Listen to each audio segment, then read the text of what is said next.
సత్యం ధర్మం న్యూస్ కి స్వాగతం.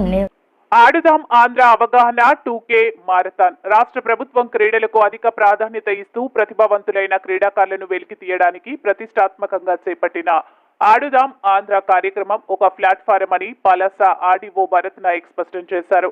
శ్రీకాకుళం జిల్లా పలాస జూనియర్ కళాశాల క్రీడా మైదానంలో 2K మారథాన్ రన్ ను జెండా ఊపి ప్రారంభించారు. మారథాన్ రన్ ద్వారా ప్రజలు అవగాహన కల్పిస్తున్నామన్నారు.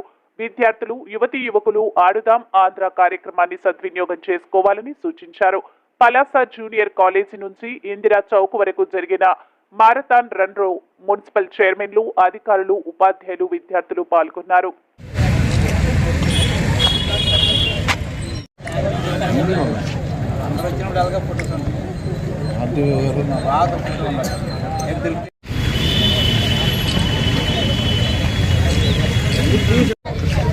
అమ్మా జెండా ఇలా లిఫ్ట్ చేసిన పైకి ఓకే పదండి అమ్మా పదండి స్లో